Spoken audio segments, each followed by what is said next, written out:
Assalamualaikum warahmatullahi wabarakatuh. Halo, apa kabar semuanya? Hari ini kita akan melanjutkan materi perkuliahan kita, yaitu mengenai kinetika dan laju reaksi obat. Yang mana kita hari ini akan membahas order reaksi, waktu paruh, dan juga shelf life. Oke, kita mulai masuk ke materinya ya. Oke, apa itu pentingnya laju reaksi dalam bidang farmasi ya? Dalam bidang farmasi, laju reaksi ini akan dipelajari pada beberapa hal. Misalnya adalah dalam cakupan stabilitas obat, yang mana proses laju reaksi itu akan menyebabkan ketidakaktifan obat melalui penguraian obat, kemudian hilangnya khasiat obat akibat perubahan fisik dan juga perubahan kimia. Kemudian dalam hal disolusi, kecepatan berubahnya obat dalam bentuk sediaan padat menjadi bentuk larutan molekuler ya. Kemudian dipelajari juga dalam bidang proses absorpsi, distribusi, dan juga eliminasi ya. Yang mana proses yang berkaitan dengan laju absorpsi obat dalam tubuh, kemudian laju distribusi, dan laju pengeluaran obat dari tubuh kita. Kemudian untuk laju reaksi ini juga berhubungan dengan kerja obat pada tingkat molekuler ya, yang mana respon obat terhadap proses laju reaksi tersebut. Oke, apa itu laju reaksi? Nah, laju reaksi ini adalah kecepatan perubahan konsentrasi reaktan atau produk per satuan waktu. Misalnya dari A berubah menjadi B ya. Nah, ini laju reaksinya setara dengan perubahan konsentrasi A per satuan waktu. Nah, maka di sini untuk tanda minus ini artinya adalah berkurangnya konsentrasi A per satuan waktu, atau setara juga dengan penambahan konsentrasi produk per satuan waktu. Maka di sini dB per dt-nya tidak tanda minus ya, namun maksudnya adalah tanda positif. Nah, jadi untuk laju reaksi ini akan sebanding dengan berkurangnya konsentrasi dari reaktan, yang mana di sini reaktannya adalah A per satuan waktu, dan juga sebanding dengan bertambahnya konsentrasi produk atau konsentrasi B pada hal ini per satuan waktu ya. Oke, nah ketika misalnya stoikiometrinya adalah seperti ini ya, A plus B, di mana di sini koefisien A adalah A kecil, kemudian koefisien B adalah B kecil, di mana ketika A direaksikan dengan B, dia akan menghasilkan C dan D. Nah, maka laju reaksinya sebanding dengan berkurangnya konsentrasi A per T atau dA per dt ya. Kemudian untuk koefisiennya ini adalah kita jadikan sebagai seperti ini ya, min 1/A. Nah, minus ini menunjukkan berkurangnya karena dia sebagai reaktan. Kemudian koefisien B maka akan menjadi 1/B. Karena B yang ini masih sebagai reaktan, maka tandanya juga masih minus ya. Berkurangnya konsentrasi B per satuan waktu. Kemudian sebanding juga dengan 1/C atau bertambahnya konsentrasi produk ya. 1/C dikali perubahan konsentrasi C per dt. Dan sebanding juga dengan 1/D, kemudian perubahan konsentrasi D per satuan waktu atau per dt. Nah, di sini untuk A, B, C, dan D ini adalah koefisien reaksi, karena memang laju reaksi ini akan berbanding lurus dengan stoikiometrinya. Oke, nah untuk laju reaksi dengan hukum laju reaksi itu berbeda. Yang mana hukum laju reaksi ini akan merepresentasikan hubungan antara laju reaksi dengan konstanta dan konsentrasi reaktan yang dipangkatkan dengan order reaksinya. Jadi untuk hukum laju reaksi ini akan terdapat konstanta dan juga konsentrasi reaktan yang kita pangkatkan dengan order reaksi ya. Oke, misalnya ketika A direaksikan dengan B kemudian terkonversi menjadi C dan D, maka hukum laju reaksinya adalah V ini adalah laju reaksi ya, sama dengan K dikali konsentrasi A pangkat dengan X dikali konsentrasi B pangkat dengan Y. Nah, K ini adalah konstanta laju reaksi, kemudian A itu adalah konsentrasi A, Kemudian X dengan Y itu adalah order reaksi ya. Kemudian B itu adalah konsentrasi B. Nah, untuk order reaksi itu adalah banyaknya faktor konsentrasi zat reaktan yang mempengaruhi kecepatan reaksi.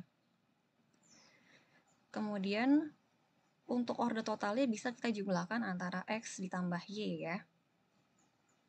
Nah, selain itu order reaksi juga dapat didefinisikan kalau misalnya kita plotkan ke dalam titik-titik garis lurus ya. Order reaksi itu adalah merupakan jumlah pangkat konsentrasi yang menghasilkan suatu garis lurus. Oke, yang perlu diperhatikan di sini adalah tidak ada hubungan antara order reaksi dan juga koefisien reaksi ya. Itu tidak ada hubungannya antara X, XY dengan AB dengan koefisien reaksinya. Nah, untuk order reaksi ini harus ditentukan secara eksperimental ya, hanya bisa ditentukan melalui percobaan, yaitu menggunakan sederet konsentrasi reaktan yang beragam secara sistematis pada reaksi tertentu. Jadi tidak ada hubungannya ya antara koefisien dengan order reaksinya ya. Ketika koefisien misalnya 2, nah ini order reaksinya belum tentu 2 juga gitu. Jadi tidak ada hubungannya. Oke. Nah, di sini misalnya adalah pada reaksi etil asetat, kemudian yang direaksikan dengan H2O akan terkonversi menjadi asam asetat dan juga etanol ya. Nah, untuk laju reaksinya, maka ini akan sebanding dengan perubahan konsentrasi atau berkurangnya konsentrasi etil asetat per satuan waktu dan juga berkurangnya konsentrasi H2O per satuan waktu. Oke, kemudian untuk laju reaksi ini juga akan sebanding dengan bertambahnya konsentrasi produk, yang mana di sini produknya adalah CH3COH dan C2H5OH atau etanol ya. Sehingga laju reaksi ini akan sebanding dengan bertambahnya konsentrasi asam asetat per satuan waktu dan juga bertambahnya konsentrasi etanol per satuan waktu. Kemudian hukum laju reaksinya bagaimana? Untuk hukum laju reaksinya adalah V sama dengan K dikali konsentrasi etil asetat pangkat X kemudian dikali konsentrasi H2O pangkat Y, yang mana X dan Y ini adalah order reaksi.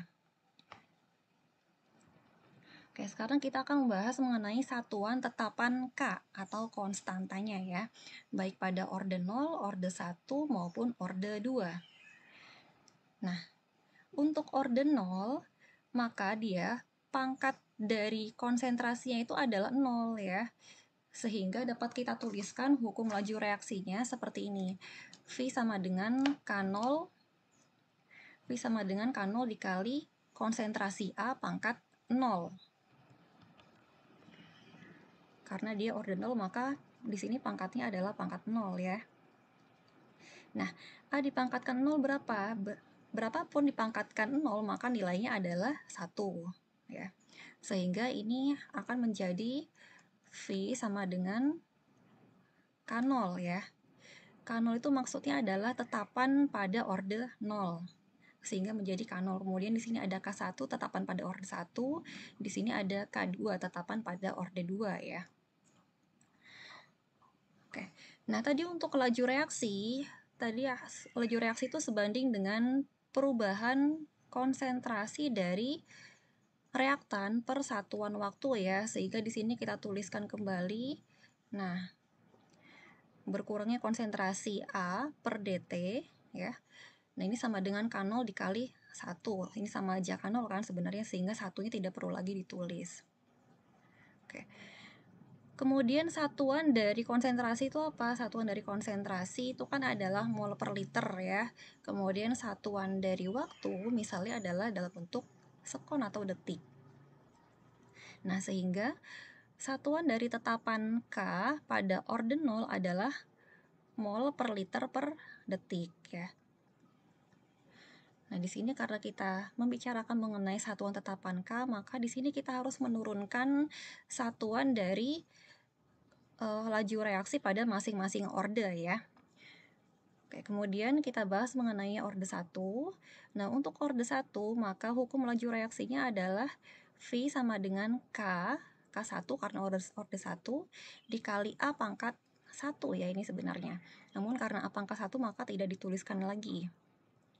Nah, karena V itu adalah sebanding dengan berkurangnya konsentrasi reaktan, berkurangnya konsentrasi reaktan per satuan waktu, ya, maka kita tuliskan seperti ini. Jadi V sama dengan min dA per dt sama dengan K1 dikali konsentrasi reaktannya, ya. Yang mana di sini reaktannya saya tuliskan sebagai A. Oke. Nah, kemudian kita bisa konversi nih, kalau misalnya seperti yang di atas, maka K-nya bagaimana? Untuk mencari K-nya, maka min dA per dt dibagi dengan A, ya. Nah, ini kalau misalnya kalian lupa cara konversinya, ya, itu kita bisa menggunakan cara mudahnya seperti ini. Ini saya hapus dulu sebentar. Nah, misalnya kalian lupa nih, ini kalau misalnya mengeluarkan K bagaimana ya? Kalau misalnya kita mencari nilai K seperti apa ya?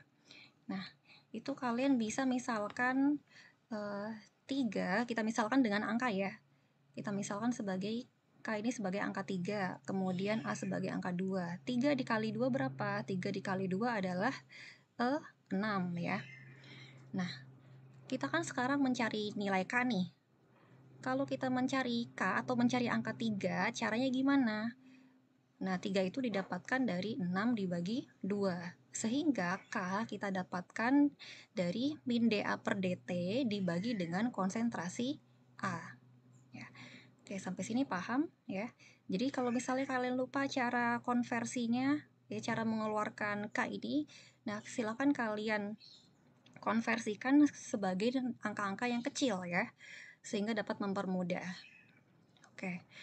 Nah, kemudian kita turunkan untuk min dA per dt, perubahan konsentrasi reaktan per satuan waktu. Untuk konsentrasi ini satuannya adalah mol per liter. Kemudian untuk waktu ini adalah satuannya sekon ya. Nah, kemudian dibagi dengan konsentrasi A yang mana satuannya adalah mol per liter. Oke. Mol per liter dibagi dengan mol per liter, ini kan jadi habis ya.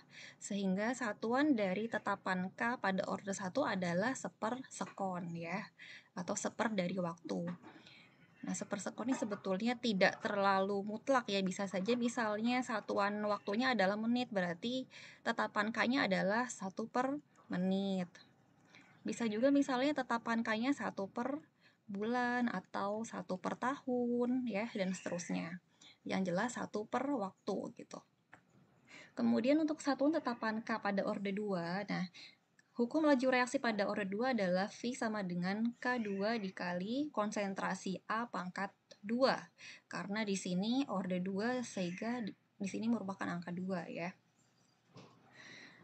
Oke, kemudian kita turunkan yang mana V itu adalah perubahan konsentrasi reaktan min dA per dt per satuan waktu ya, sama dengan K2 tetapan pada orde 2 dikali konsentrasi reaktan pangkat 2. Nah, sehingga di sini mengikuti yang tadi K2 menjadi min dA per dt dibagi dengan konsentrasi dari reaktan pangkat 2. Oke, kemudian sehingga K2-nya bagaimana? Nah, ini kita masukkan saja satuan-satuan masing-masing ya. Satuan dari konsentrasi reaktan itu mol per liter, kemudian satuan waktu itu sekon atau detik, kemudian satuan dari konsentrasi reaktan dari tadi mol per liter, jangan lupa dipangkatkan dengan 2. Oke. Nah, kemudian ini ada mol per liter, ini juga ada mol per liter. Yang mana ini kan pangkat 1 sebenarnya ya. Pangkat 1. Pangkat 1, kemudian ini pangkat 2, berarti yang atas habis, yang bawah tinggal 1 ya. Sehingga K2 menjadi 1 per mol per liter dikali sekon ya. Sehingga tetapan K pada orde 2 adalah liter per mol per sekon. Liter per mol sekon ya. Oke. Nah, sehingga dapat disimpulkan untuk satuan K dari orde reaksi ke N atau orde reaksi kesekian, misalnya orde reaksi ketiga dan seterusnya, itu dapat kalian cari sendiri rumus satuan tetapan K-nya dengan menggunakan rumus seperti ini, konsentrasi pangkat 1 min N dikali waktu pangkat min 1. Nah, misalnya tadi adalah satuan K pada orde ke-1 ya, misalnya. Satuan K-nya adalah konsentrasi 1 pangkat min 1 berapa? Di konsentrasinya A, karena dia orde 1, berarti 1 min 1 ya. Kemudian dikali waktu pangkat min 1. Ini K sama dengan. Sehingga K sama dengan A pangkat 0 dikali waktu pangkat min 1. Atau K pada orde 1 sama dengan seper waktu ya. Nah, ini sama seperti yang di atas ya. Nah, untuk tetapan K ini adalah tetapan laju spesifik sehingga setiap perubahan kondisi seperti suhu, pelarut itu akan memiliki tetapan K yang berbeda pula. Oke, sekarang kita bahas mengenai reaksi dari orde 0 ya. Untuk reaksi orde 0 ini adalah reaksi di mana kecepatan reaksi tidak dipengaruhi oleh konsentrasi reaktan, ya, atau reaksinya berlangsung dengan laju yang tetap. Oke, kemudian ingat tadi untuk hukum laju reaksinya pada reaksi orde 0 adalah V sama dengan K ya, V sama dengan K0. Nah, sehingga V-nya kita konversi menjadi min dA per dt ya, sama dengan K. Nah, untuk min dA per dt-nya ini kita konversi dalam bentuk integral, sehingga integral ya batas atasnya adalah konsentrasi akhir ya atau AT, kemudian batas bawahnya itu adalah konsentrasi awal atau A0. dA sama dengan min K. Nah, min K dikali integral ya, batas awalnya adalah 0, kemudian batas akhirnya adalah T ya, dt. Nah, ini dapat kita konversikan menjadi konsentrasi akhir ya, AT min A0 sama dengan min KT, sehingga AT-nya menjadi A0 dikurangi KT. Ingat di sini untuk AT itu adalah konsentrasi akhir, kemudian untuk A0 itu adalah konsentrasi awal ya, konsentrasi awal dari reaktan. Oke. Nah, ini yang perlu kalian ingat adalah yang ini ya. Jadi untuk reaksi orde 0 persamaannya adalah AT sama dengan A0 min KT. Ini perlu diingat gitu. Kemudian untuk grafiknya, nah grafik dari reaksi orde 0 ini seperti ini ya, di mana sumbu X-nya adalah sebagai waktu, kemudian sumbu Y-nya adalah konsentrasi. Nah, konsentrasi awalnya atau konsentrasi A0 itu pasti kan yang paling tinggi nih. Nah, semakin berjalannya waktu, maka laju reaksi konsentrasi dari reaktan. Nah, ingat untuk konsentrasi yang dimaksud pada ini adalah konsentrasi reaktan ya. Jadi untuk A ini adalah konsentrasi reaktan. Semakin berjalannya waktu, maka konsentrasi reaktan akan semakin rendah ya, karena akan digantikan dengan produk, akan terkonversi menjadi produk. Nah, di sini konsentrasi reaktannya semakin berjalannya waktu akan semakin berkurang. Nah, ini berlangsung dalam laju yang tetap. Nah, ini merupakan reaksi pada orde 0. Nah, slope-nya atau kemiringannya adalah sebagai nilai konstanta karena dia konsentrasinya menurun, maka slope-nya menurun ya, atau nilainya bernilai negatif. Sehingga kemiringannya setara dengan min K0. Oke, kemudian sekarang kita bahas mengenai waktu paruh reaksi orde 0 ya. Apa itu waktu paruh? Waktu paruh adalah waktu yang dibutuhkan oleh suatu zat untuk meluruh atau hilang menjadi setengah konsentrasi semula. Ya. Menjadi setengah konsentrasi semula. Oke, nah bagaimana menurunkan rumusnya? Yang perlu kita ingat tadi adalah untuk reaksi orde 0, maka rumus awalnya adalah AT sama dengan A0 min K dikali T ya. Nah, ini rumus awalnya kan ini nih awalnya. Kemudian karena dia yang kita cari adalah waktu paruh, maka T-nya menjadi T setengah ya. Kita tuliskan sebagai T setengah di sini. Nah, tadi waktu paruh kan didefinisikan sebagai waktu yang dibutuhkan untuk oleh suatu zat untuk meluruh atau hilang menjadi setengah dari konsentrasi semula.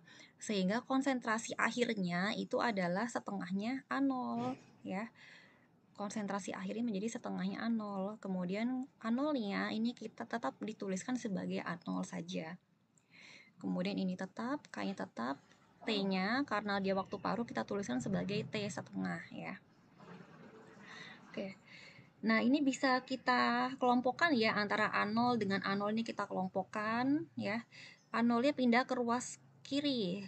Tadinya positif, karena pindah ke ruas kiri maka menjadi negatif ya. Sehingga setengah A0 dikurangin A0 adalah min setengah A0 ya. Oke, kemudian min KT setengahnya ini karena dia masih pada ruas yang sama, maka tanda negatifnya tidak berubah ya. Tanda kurang ini tidak berubah, tetap min KT setengah. Oke. Nah, sehingga di sini karena kita mencarinya adalah waktu paruh atau T setengah, T setengahnya kita keluarkan ya. T setengahnya atau waktu paruhnya adalah setengah dari konsentrasi A0 dibagi dengan K ya. Nah, ingat di sini karena ini sama-sama min, maka bisa kita coret ya, sehingga menjadi positif. Ini waktu paruhnya perlu diingat rumusnya ya. Waktu paruh pada ordinal adalah setengah A0 per K. Oke. Nah, ini ada contoh soalnya. Misalnya, sebuah obat telah terurai 80% dalam waktu 10 bulan. Reaksi dianggap ordinal. Hitung nilai K0 dan waktu paruh obat tersebut ya. Tentukan rumus T90 dan hitung umur simpan obat tersebut. Oke, kita sekarang mencari dulu yang ditanya pertama adalah nilai K0 dan juga T setengah. Nah, supaya mempermudah, maka di sini kita tuliskan dulu apa yang diketahui ya. Yang diketahui apa saja di sini? Di sini dikatakan bahwa obatnya telah terurai 80%. Nah, suatu obat, konsentrasi obat pertama kali itu pasti berapa persen? Konsentrasi obat pertama kali itu pasti adalah 100%. Maka kita tuliskan karena di sini tidak dituliskan, tidak ditentukan berapa konsentrasi obat awalnya, maka kita tuliskan sebagai 100% ya. Nah, kemudian kalau sudah ada A0, maka kita bisa mencari AT ya, konsentrasi akhir obat. Nah, di sini dikatakan terurai 80%, maka konsentrasi akhirnya adalah 100% dikurangi 80% ya. Sehingga konsentrasi akhirnya adalah 20%. Nah, kemudian dalam 10 bulan, dalam waktu 10 bulan, sehingga T-nya, waktunya adalah 10 bulan ya. Oke. Nah, dari yang diketahui ini, nah kita bisa mencari lagi K dengan waktu paruh ya dengan cara apa? Dan kita tuliskan dulu persamaan reaksi pada orde ke-0 ya. Persamaan reaksinya adalah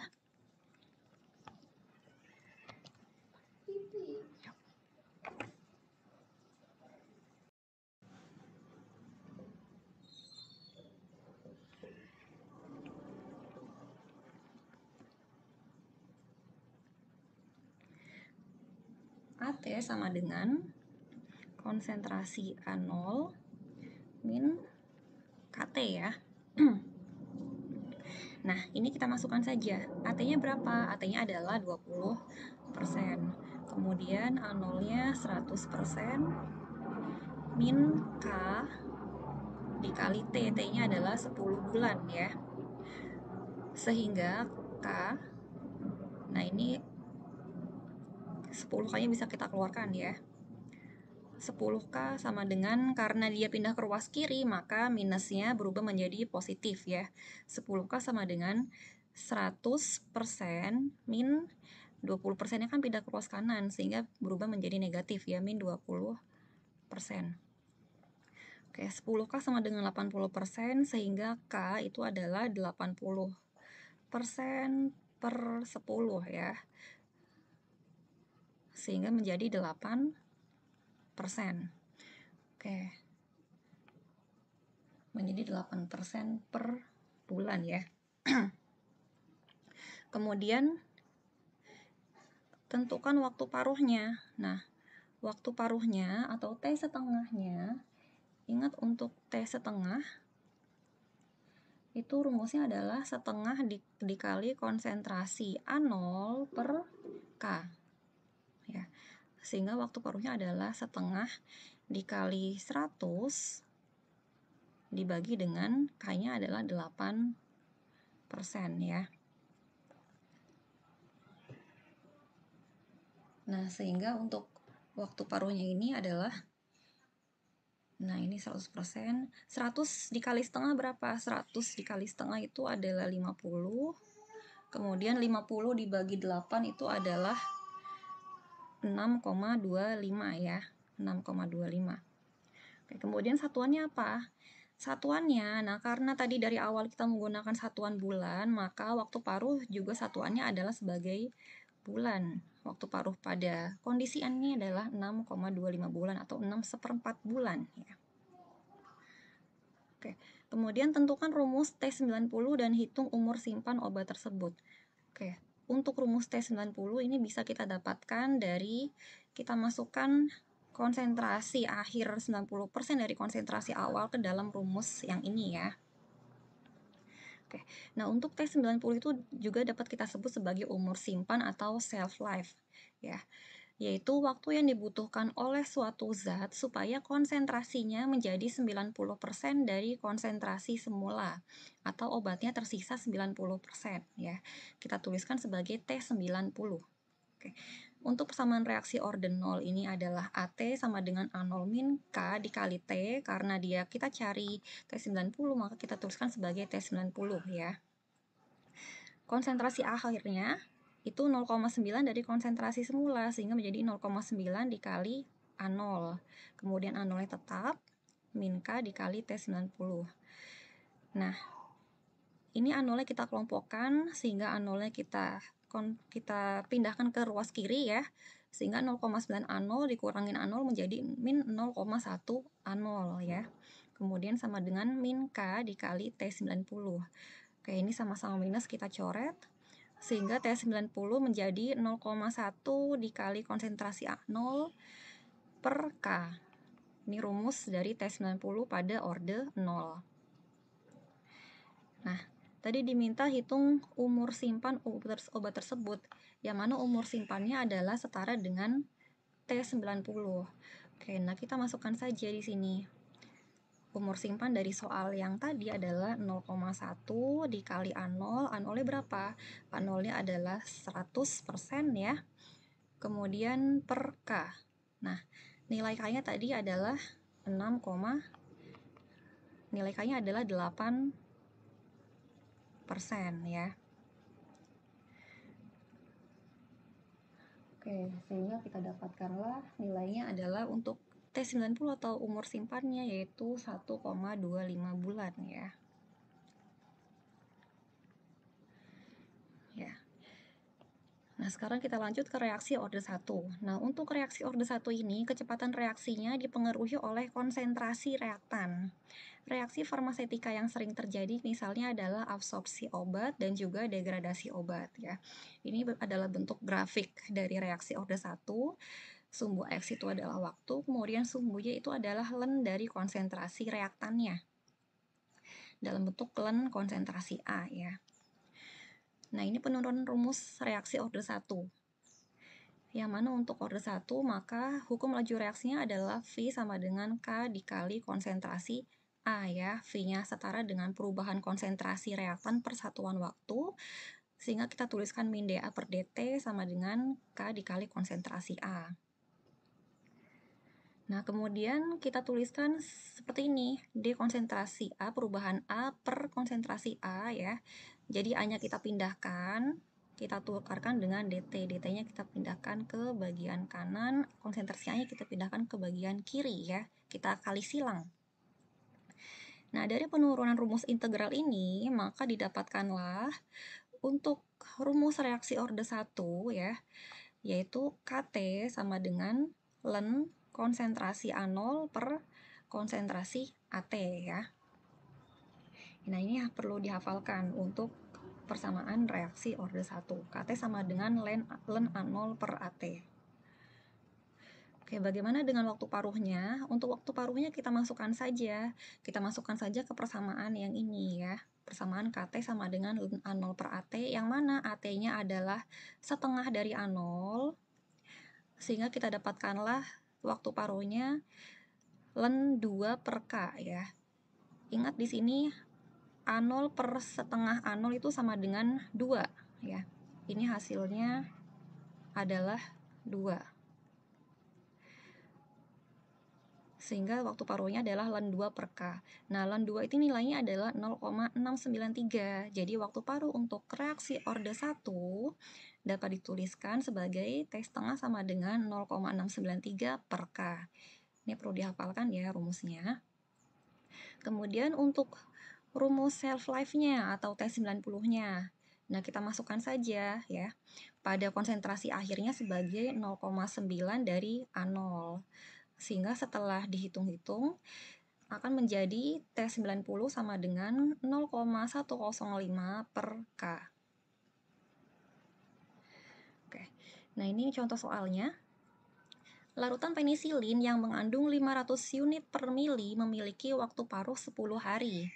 Berapa konsentrasi larutan tersebut pada hari ke-7?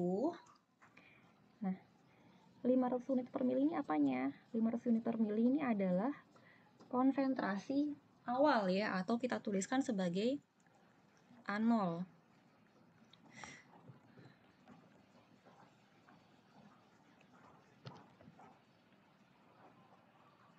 A0 sama dengan 500 unit per mili. Kemudian waktu paruhnya atau T setengahnya itu adalah 10 hari. Yang ditanyakan adalah AT ya. AT-nya berapa? Pada waktu hari ke-7 ya, pada hari ke-7 atau T-nya adalah 7 hari. Nah, ini kita perlu tuliskan dulu rumus dari reaksi orde ke-1 ini ya. Ya, karena yang diketahui adalah waktu paruh, maka kita bisa menggunakan rumus waktu paruhnya.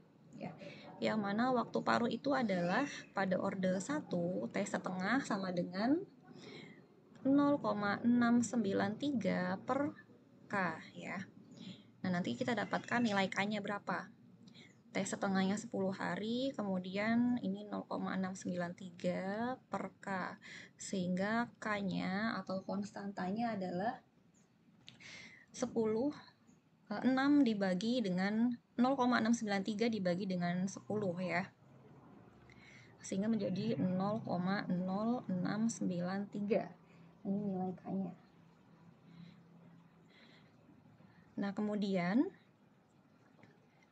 ini satuannya per waktu ya, satuannya berarti per hari, karena dia orde 1. Kemudian yang ditanya adalah AT. Nah, untuk orde 1, rumus AT yang ada, AT-nya adalah KT sama dengan, karena dia orde 1, KT sama dengan ln konsentrasi akhir ya, AT per A0, konsentrasi awal. Nah, nilai K sudah didapatkan 0,0693, kemudian T-nya, T pada AT ini pada saat 7 hari, sehingga waktunya adalah 7, T-nya sama dengan 7. Ln AT-nya berapa? AT-nya adalah yang kita cari ya. Kita tuliskan saja sebagai AT. Ln AT per A0. A0-nya adalah 500. Oke, ini bisa kita cari 0,0093 dikali dengan 7, hasilnya adalah 0,4851 ya. Sama dengan ln konsentrasi AT per 500. Oke. Nah, ini karena masih dalam bentuk ln, maka perlu kita anti-ln-kan ya. Sehingga ln-nya ini tidak berupa ln lagi. Sehingga ln-nya hilang menjadi AT per 500 ya. Oke, ini kita konversi menjadi anti-ln. Nah, caranya gimana kalau misalnya di kalkulator ya, atau ini saya tuliskan dulu ya, supaya ln-nya hilang, maka 0,4851-nya harus kita anti-ln-kan ya. Anti-ln dari 0,4851 sama dengan, nah, konsentrasi AT per 500. Jadi karena dia sudah antilen di sebelah kiri, maka lennya ini menjadi dicoret ya. Antilen dari 0,4851 pada kalkulator dapat kita tekan ya, E pangkat X yang ada logo E pangkat X ya. Yang mana X-nya ini adalah 0,4851 sehingga menjadi E pangkat 0,4851 sama dengan konsentrasi akhir itu yang ditanya ya per 500. Nah, untuk E pangkat 0,4851 ini nilainya adalah 1,624 ya, sama dengan konsentrasi akhir per 500. Sehingga konsentrasi akhir pada hari ke-7 itu adalah 1,624 dikali dengan 500 ya. Berapa hasilnya? Ya, hasilnya nanti didapatkanlah 307,8 ya konsentrasi akhirnya. Kemudian jangan lupa satuannya. Satuannya adalah unit per mili ya, mengikuti satuan dari konsentrasi awal ya. Oke, kemudian contoh yang kedua untuk reaksi orde 1. Larutan penisilin memiliki waktu paruh 21 hari, berarti T setengahnya adalah 21 hari ya. Kemudian berapa lama waktu yang dibutuhkan supaya konsentrasinya menjadi 90% dari konsentrasi awal? Nah, yang ini yang ditanyakan adalah T90 ya. T90-nya berapa? Karena supaya konsentrasi akhir menjadi 90% dari konsentrasi awal. Kalau misalnya konsentrasi akhir menjadi 80% dari konsentrasi awal, berarti yang ditanya adalah T80. Nah, ini karena konsentrasi akhir menjadi 90% dari konsentrasi awal, maka yang ditanyakan adalah T90 ya. Oke. Nah, untuk rumus T90 ini, rumusnya apa untuk T90? T90 itu rumusnya adalah pada reaksi orde 1 ya, 0,105 per K. Kemudian untuk K, kan di sini belum tahu nilainya berapa, maka kita harus mencari tahu dulu berapa nilai K-nya ya. Untuk nilai K bisa kita cari dari waktu paruh ya. Yang mana untuk waktu paruh dari orde ke-1 itu rumusnya adalah 0,693 per K ya. Waktu paruhnya tadi 21 hari, kemudian 0,693-nya tetapan, kemudian dibagi K, sehingga K menjadi 0,693 dibagi dengan 21. Sehingga nilainya adalah 0,033 ya. Nah, K-nya nanti dimasukkan ke sini. Oke. Jadi T90 sama dengan 0,105 per K. K-nya 0,033 ya. Jadi T90-nya adalah 0,105 dibagi 0,033 yaitu 3,18. Satuannya apa? Satuannya adalah hari karena dia satuan dari waktu paruhnya juga hari ya, sehingga di sini satuan T90 adalah hari juga. Oke. Kemudian kita lanjut ke soal nomor 3. Kalau misalnya ada yang bingung silakan nanti ditanyakan saja di kolom komentar ya. Nanti bisa kalian hitung sendiri apakah ini sudah sesuai atau tidak dengan perhitungan yang kalian lakukan ya. Kemudian untuk soal nomor 3, larutan penisilin memiliki konsentrasi awal 125 mg per 5 ml. Setelah 1 bulan di dalam kulkas, potensinya menjadi 100 mg per mililiter. Berapakah waktu paruh penisilin tersebut? Oke, di sini kita tuliskan dulu apa saja yang diketahui. Ada konsentrasi awal atau A0 sama dengan 125 mg per 5 mili ya. Ini supaya mudah kita jadikan miligram per mili saja ya. 125 dibagi 5 berapa? 125 dibagi 5 itu adalah 25. Sehingga menjadi 25 mg per mili. Kemudian potensinya menjadi 100 mg per 5 mili.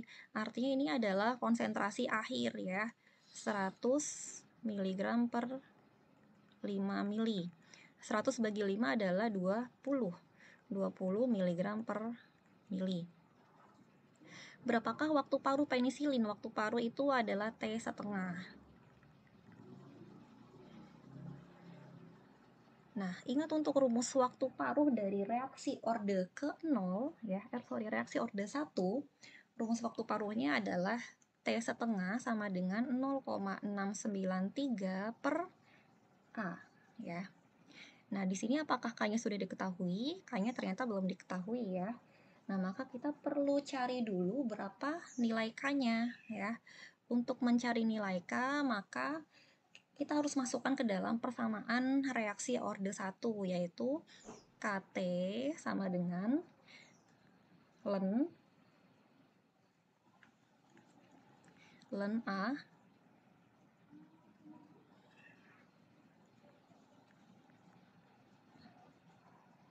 ln A0 per At ya.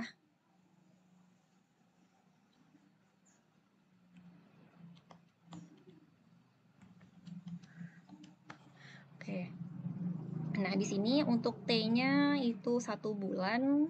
Nah, K-nya kita cari, kemudian T-nya itu 1 bulan, kita tuliskan 1. Ln A0, A0-nya itu adalah 25 ya, 25 per AT-nya itu adalah 20. 25 dibagi 20 berapa? 25 dibagi 20 ini 1,25 ya, sehingga K sama dengan ln 1,25. Sehingga nilai K-nya ln dari 1,25 itu adalah 0,223 per bulan ya. Oke, nah sekarang bisa kita masukkan ke dalam persamaan ini ya, T1/2 sama dengan 0,693 per K. Sehingga untuk waktu paruhnya itu adalah 0,693 per 0,223.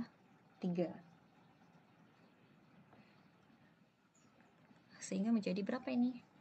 3,1 bulan. Ya, ini waktu paruh penisilin tersebut. Oke, gimana sampai sini? Paham? Kalau misalnya ada yang kurang paham, silakan nanti boleh ditanyakan ya. Oke, nah sekarang kita masuk ke reaksi orde 2. Nah, untuk reaksi orde 2 ini, reaksi di mana terdapat dua reaktan yang berpengaruh dalam reaksi ya. Ada dua reaktan yang berpengaruh dalam reaksi, kemudian biasanya konsentrasinya itu sama ya. Kalau misalnya dalam soal, itu konsentrasinya sama. Walaupun pada kenyataannya, pada realitanya, untuk reaksi-reaksi farmasi itu, dia akan lebih rumit ya daripada secara teori laju reaksi. Yang ini adalah teori dasarnya saja, teori kinetika secara dasar. Nah, sebelum masuk ke hal yang kompleks, maka kita harus mengetahui dulu hal yang sederhana ya. Oke. Nah, di sini adalah grafik dari laju reaksinya, grafik reaksi orde 2, yang mana untuk sumbu X itu adalah 1 per konsentrasi A dikurangi 1 per konsentrasi A0, kemudian sumbu Y-nya itu adalah waktu ya. Nah, slope-nya dalam 1 per K. Nah, ini bukan ya. Slope-nya adalah dalam 1 per K. Nah, untuk penurunan rumus orde 2, nah, karena orde 2, maka hukum laju reaksinya itu adalah V sama dengan K dikali konsentrasi A pangkat 2. Kemudian V-nya setara dengan perubahan konsentrasi A per satuan waktu, sehingga kita tuliskan min dA per dt ya, sama dengan K dikali A pangkat 2. Nah, setelah melalui serangkaian perumusan ya, maka untuk rumus reaksi orde 2 ini akan menjadi 1/per konsentrasi AT dikurangin 1/per konsentrasi A0 sama dengan KT. Nah, ini perlu dihafalkan rumusnya. Nah, bagaimana dengan waktu paruhnya? Untuk rumus waktu paruhnya. Nah, untuk rumus waktu paruh kita masukkan saja ke persamaan dari rumus reaksi orde 2 ya. Yang mana konsentrasi akhirnya atau AT itu menjadi setengah dari konsentrasi awal. Nah, AT-nya karena dia T1/2 maka menjadi 0,5 dikali A0 ya. Nah, ini setelah kita masukkan ke dalam persamaan ini, maka waktu paruhnya menjadi 1/K dikali konsentrasi A0. Ini perlu dihafalkan rumusnya. Ingat ya untuk waktu paruh reaksi orde 2. Kemudian untuk shelf life-nya bagaimana untuk waktu atau umur simpan dari reaksi orde 2 ini? Kita masukkan saja T90-nya ya. Yang mana AT-nya karena dia T90 maka AT-nya menjadi 0,9 A0. Nah, ini sudah saya masukkan ke dalam rumus sehingga nanti akan menghasilkan rumus T90 ya. Yang mana rumus T90-nya adalah 0,111 dibagi K dikali konsentrasi A0. Ini kalian hafal rumus akhirnya saja tidak apa-apa ya, meskipun kalian harus paham juga bagaimana cara memasukkannya ke dalam rumus awal ya, sehingga menghasilkan T90 seperti ini.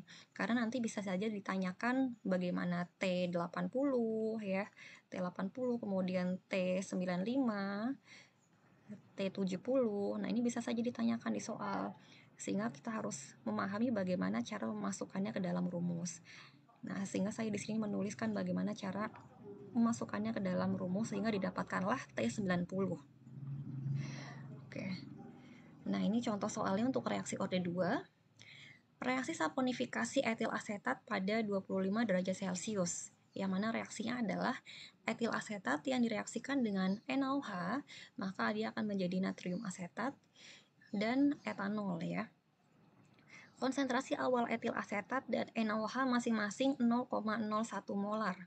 Ingat di sini adalah reaksi orde 2 sehingga terdapat dua reaktan ya, ada etil asetat dan juga ada NaOH. Konsentrasi awalnya masing-masing 0,01. Perubahan dalam konsentrasi alkali selama 20 menit adalah 0,006 molar. Hitunglah konstanta laju dan waktu paruh reaksi. Nah, sebetulnya untuk reaksi orde 2, hukum laju reaksinya itu ada dua jenis ya. Bisa V sama dengan K dikali konsentrasi A pangkat 2. Ini artinya hanya ada satu jenis reaktan saja ya. Bisa juga V sama dengan K dikali konsentrasi A, kemudian dikali konsentrasi B. Ketika ada dua reaktan ya. Ini pangkat 1, ini pangkat 1, sehingga orde totalnya adalah 2. 1 tambah 1 sama dengan 2. Nah, pada soal ini, karena terdapat dua reaktan, maka rumus laju reaksinya adalah yang bawah ya. V sama dengan K dikali konsentrasi A dikali konsentrasi B. Pangkatnya masing-masing 1. Nah, namun di sini karena konsentrasi awal mereka sama. Konsentrasinya sama-sama 0,01 molar. Nah, sehingga didapatkanlah dapat kita tuliskan sebagai A sama dengan B ya, atau B sama dengan A. Nah, maka di sini rumus laju reaksinya akan sama seperti di atas ya. V sama dengan K dikali konsentrasi A, kemudian karena konsentrasinya B sama dengan A, maka ini dapat kita tuliskan sebagai konsentrasi A lagi ya. Jadi V sama dengan K dikali A pangkat 2. Nah, jadi rumusnya ujungnya adalah sama seperti yang di atas. Jika dan hanya jika konsentrasi kedua reaktan itu sama ya. Di sini kasusnya adalah sama-sama 0,01 molar. Oke, kita tuliskan dulu apa saja yang kita ketahui ya supaya lebih mempermudah dalam kalian mengerjakannya. Ya. Konsentrasi awal berarti apa? Konsentrasi awal itu adalah A0 ya. A0-nya 0,01 molar. Ini perubahan dalam konsentrasi alkali selama 20 menit. 20 menit ini sebagai waktu, berarti sebagai T ya. T sama dengan 20 menit. Perubahannya adalah 0,06 molar. Ini perubahannya saja, perubahan. Perubahan itu beda dengan konsentrasi akhir ya. Jadi konsentrasi akhirnya adalah konsentrasi awal dikurangi dengan perubahan konsentrasi ya, perubahan konsentrasi A. Nah, konsentrasi awalnya itu adalah 0,01 dikurangi perubahannya 0,006. Jadi nilai konsentrasi akhirnya berapa? 0,01 dikurangi 0,06. Ini hasilnya adalah 0,004 molar ya, ini konsentrasi akhirnya. Nah, yang pertama ditanyakan konstanta laju reaksi. Ingat untuk rumus reaksi orde 2 itu adalah seper dari konsentrasi AT min seper dari konsentrasi A0 atau konsentrasi awal sama dengan KT ya. Nah, ini kita masukkan saja seper AT-nya berapa? AT-nya adalah 0,004 min 1 per A0. A0-nya berapa? A0-nya adalah 0,01. 0,01 sama dengan K yang dicari dikali T, T-nya adalah 20 menit ya. Nah, ini karena penyebutnya adalah dalam bentuk desimal, maka lebih mudah kita bagi dulu saja ya, 1 dibagi 0,004 dan 1 dibagi 0,001. 1 dibagi 0,004 adalah 250. Kemudian 1 dibagi 0,001 adalah 100 ya. Sehingga menjadi 20K. 20K adalah 150 ya, sehingga K-nya 150 per 20, sehingga nilai konstantanya adalah 150 bagi 20 berapa? Ini nolnya dicoret, 15 dibagi 2 itu adalah 7,5 ya. Ini nilai K-nya. Kemudian yang B ditanyakan waktu paruh reaksi ya. Waktu paruh reaksi dari orde kedua rumusnya apa? T setengah sama dengan 1 per K dikali konsentrasi A0 ya. Jadi 1 per K, K-nya 7,5 dikali konsentrasi A0, konsentrasi awal itu adalah 0,01.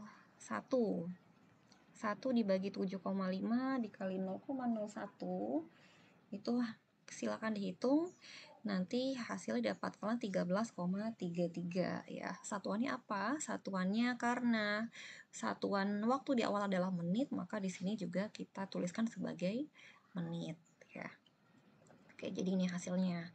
Waktu paruh reaksi orde kedua pada soal ini adalah 13,33 menit. Ya. Oke, nah di sini ada soal latihan, nanti silakan kalian kerjakan ya.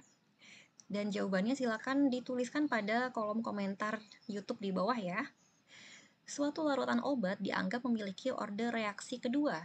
Obat tersebut memiliki waktu paruh 58 menit. Berarti ini tes tengahnya. Nilai K pada reaksi diketahui 8,24 liter per mol per menit. Berapakah konsentrasi awal obat tersebut? Hitung pula T90 pada obat tersebut ya. Ini reaksi orde 2. Nah, silakan kalian coba hitung, coba cari penyelesaiannya seperti apa. Yang ditanyakan adalah konsentrasi awal dan juga T90 ya. Nanti kalau misalnya sudah didapatkan hasilnya, silakan tulis jawaban kalian di bawah kolom komentar saya ya. Nanti itu akan diperhitungkan sebagai absen kalian hari ini. Ya. Nah, itu saja penjelasan saya mengenai waktu reaksi, waktu paruh, orde reaksi, dan juga shelf life atau umur simpan ya. Terima kasih. Wassalamualaikum warahmatullahi wabarakatuh.